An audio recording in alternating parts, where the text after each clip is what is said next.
अस्सलाम वालेकुम फहमी सिद्दीकी इन्वेस्टर मैनिया से केसी 100 इंडेक्स के रिव्यू और डिस्कशन के साथ हाजिर खिदमत है। इंडेक्स में वंस अगेन एक बहुत ही बेरिश एग्रेशन नज़र आया जिसने इंडेक्स को 43,051 का लो टेस्ट किया। 44,551 से 43,051 तक 1500 पॉइंट का बैंड बनता है जिसमें आज के दिन इंडेक्स ने ट्रेड किया, जबकि इंडेक्स की एडजस्टेड क्लोजिंग 43,267 पे हुई। डे ऑन डे बेसिस पे 1285 पॉइंट का नेट लॉस हमने इंडेक्स में विटनेस किया।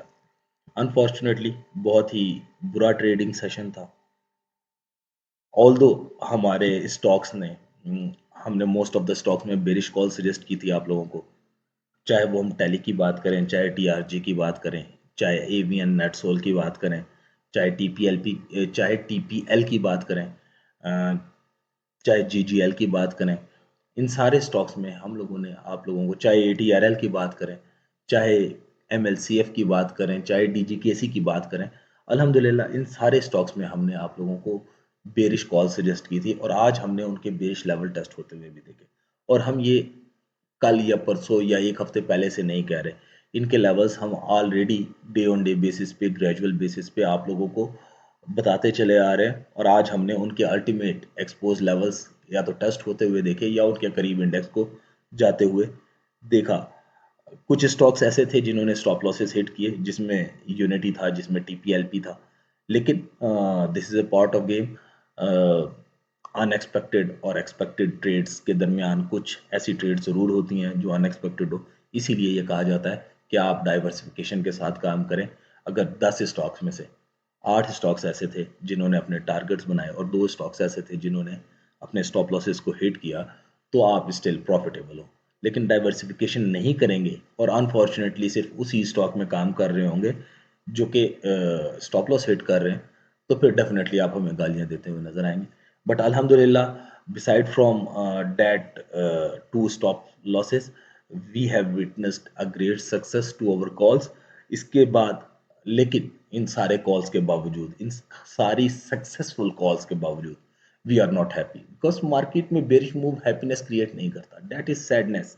और आज के दिन भी हमने एक इंडेक्स में बहुत बड़ा एग्रेसिव फॉल देखा। 1500 बैंड के ट्रेड 1500 पॉइंट्स के बैंड में इंडेक्स ने ट्रेड किया। इंडेक्स की क्लोजिंग 1285 पॉइंट के नेट लॉस के साथ हुई और इतने बड़े बैंड में इंडेक्स ने ट्रेड किया, उसके बावजूद हमने केसी 100 इंडेक्स में सिर्फ 104.84 मिलियन का वॉल्यूम ट्रेड होते हुए देखा, जो कि बिल्कुल भी सेटिस्फैक्टरी वॉल्यूम नहीं है। ऑल दो प्रीवियस सेशन के मुकाबले में 64.77% का इंक्रीज देखा गया इस वॉल्यूम में, but still that volume is not a good volume. इस बैंड में, जिस बैंड में आज इंडेक्स ने ट्रेड किया, 1500 पॉइंट के बैंड में इंडेक्स को एटलीस्ट 220 मिलियन का वॉल्यूम जनरेट करना चाहिए था, बट अनफॉर्चुनेटली ऐसा नहीं हुआ और इंडेक्स में ये मूव फिर जो क्लोजिंग हुई है वो क्लोजिंग बेरिश मूव को सपोर्ट करती हुई नजर आ रही है।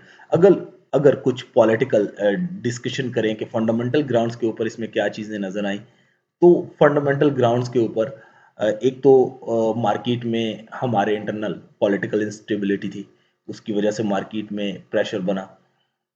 फिर इंटरनेशनल मार्केट में भी प्रेशर था और उसके बैक एंड के ऊपर रशिया यूक्रेन वॉर, फिर ऑयल्स का स्लम्प एग्जिस्ट करता था और इन स्लम्प ने वॉल स्ट्रीट्स के अलावा दुनिया की जितनी भी मार्केट्स थी उन सारों को नेगेटिव जोन में ट्रेड करवाया, बहुत एग्रेसिव जोन में ट्रेड करवाया। हमारे राइवल इंडिया ने भी बहुत ही नेगेटिव जोन में ट्रेडिंग की और इन सारी ट्रेडिंग्स ने इंडेक्स में बियर्स को सपोर्ट करते हुए दिखाया। नॉर्मली होता भी यही है इंडेक्स में, जो कमोडिटीज का इंक्रीज नजर आ रहा है दैट सपोर्ट्स फर्दर फॉल।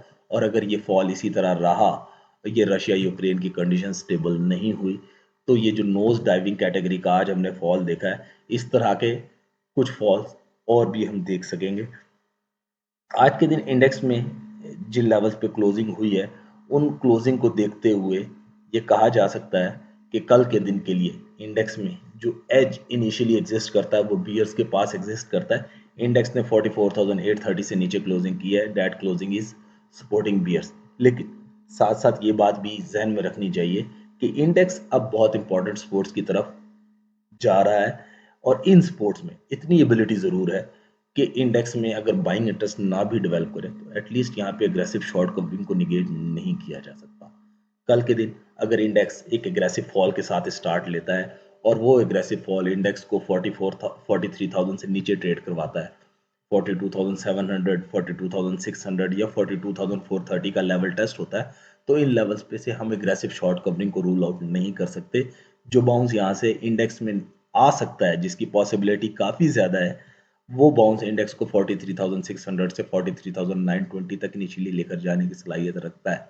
अगर इंडेक्स 43,920 से ऊपर सस्टेन करना शुरू कर देता है, 43,950 से ऊपर सस्टेन करना शुरू कर देता है, तब हम इंडेक्स में एक एक्सटेंडेड अपसाइड देख सकेंगे, जो कि इंडेक्स को 44,400 से 44,450 तक भी लेकर जा सकेगा, जहां पे फॉर द टाइम बीइंग हम जो करंट रिकवरी का सिनेरियो अगर डेवलप होता है तो उसका टॉप देखेंगे 42,700, 42,500 पे बहुत इंपॉर्टेंट सपोर्ट है।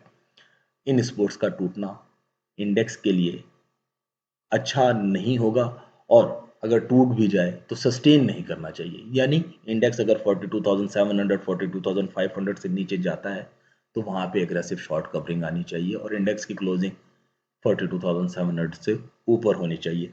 अगर हम एक चार्ट रिकॉल करें, जो कि हमने आप लोगों को पहले भी सजेस्ट किया था, तो इस चार्ट में हमने बहुत सारी दफ़ा आप लोगों को चीज़ें सजेस्ट करने की कोशिश की, गाइड करने की कोशिश की।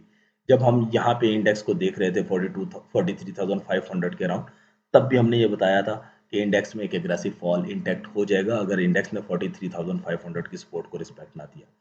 जैसे ही इंडेक्स ने 43,500 की सपोर्ट तोड़ी, फिर हमने इंडेक्स को 42,700 को टेस्ट करते हुए देखा। इन एरियाज में हमने आप लोगों को बाइंग सजेस्ट की थी और बताया था कि जिस फोरम ने आपको 48,900, 48,000 से ऊपर सेल ऑन स्ट्रेंथ की कॉल देना शुरू की थी, एटलीस्ट उसके कहने के ऊपर इन एरियाज के ऊपर बाइंग जरूर करें। ये बाइंग आप लोगों को एक अच्छा प्रॉफिट बनाकर दे सकेगी। इसने इंडेक्स को 43,500, 43,800, इवन 46,000 से ऊपर ट्रेड करवाया। यहाँ पे हमने रिजेक्शन सजेस्ट की थी, प्रॉफिट टेकिंग सजेस्ट की थी और ये भी बताया था कि ऑल्दो इंडेक्स में एक ब्रेकआउट अचीव हुआ है 43,500 से ऊपर, लेकिन इस ब्रेकआउट को बहुत ज़्यादा कंफर्मेशन की ज़रूरत है। इसकी सस्टेनेबिलिटी बनती हुई नज़र नहीं आएगी, बहुत मुश्किल है इसके ऊपर सस्टेन होना। और वही हुआ, इंडेक्स में हमने इन एरियाज के ऊपर रिजेक्शन देखी, जिसने इंडेक्स को 42,700 और फिर यहाँ पे एक बाउंस नज़र आया। इन एरियाज में भी हमने ये बताया कि सेल ऑन स्ट्रेंथ की अपॉर्चुनिटी को अडॉप्ट करना चाहिए। इंडेक्स के लिए 46,000, 46,650 का जो लेवल है, that is a very tough hurdle. और अल्हम्दुलिल्लाह हमने उसके बाद जो मूव देखा, उसने आज इंडेक्स को 43,050 का लो टेस्ट करवा दिया। हमने इस एरिया में बाइंग कॉल दी थी, इसमें कोई शक वाली बात नहीं है, 44,700 पे, और इंडेक्स में यहाँ पे रिस्पेक्ट भी मिली। इन दो सेशंस को अगर आप देखें 22 और 23 को, तो रिस्पेक्ट भी मिली। बट अनफॉर्चुनेटली रशिया यूक्रेन का सिलसिला शुरू हो गया और उनकी बेसिस के ऊपर इंडेक्स ने 44,700 को सपोर्ट को रिस्पेक्ट न किया। अगले दिन ही हमने एक फॉल के साथ ओपनिंग देखी और वो फॉल जो ओपन हुआ वो 600 पॉइंट्स के नेट डाउन के साथ ओपनिंग हुई थी। तो 44,700 की सपोर्ट यहाँ पे रिस्पेक्ट नहीं हुई और इस रिस्पेक्ट ना होने ने इंडेक्स में एक प्रेशर एग्जिस्ट किया। लास्ट पूरे वीक हम ये बताते चले गए कि 44,700, 45,180 के ऊपर इंडेक्स की क्लोजिंग इनसे नीचे हुई है, तो ये एरियाज ऐसे एरिया हैं जो प्रॉफिट टेकिंग को ट्रिगर कर सकते हैं। यहाँ पे लास्ट वीक में हमने फिर 45,016 का शायद हाई बनते हुए देखा था और फिर वहाँ पे जो मूव बना वो आपके सामने है। अब ये एरिया 42,700 का एरिया है जहाँ पे दोबारा हम एक्सपेक्ट कर रहे हैं कि शॉर्ट कवरिंग इंडेक्स में ड्यू हो सकती है, और ये शॉर्ट कवरिंग आती है तो that would be giving you some buying opportunity और सम शॉर्ट कवरिंग अपॉर्चुनिटी। इन एरियाज में शॉर्ट कवरिंग को तो बिल्कुल निगेट नहीं करना चाहिए। जो जो लोग शॉर्ट्स में हैं वो यहाँ पे शॉर्ट ज़रूर कवर करें, और उसके बाद किसी ने अगर बाइंग रिस्क लेना है तो वो स्मॉल एक्सपोजर के साथ बाइंग रिस्क ले सकता है। अगर 42,700, 42,500 क्लोजिंग बेसिस पे रिस्पेक्ट नहीं होता तो फिर 41,935 तक का लो भी हम इंडेक्स में बनते हुए देख सकते हैं। अपनी दुआ में ज़रूर याद रखिएगा। अस्सलाम वालेकुम वरहमतुल्लाह।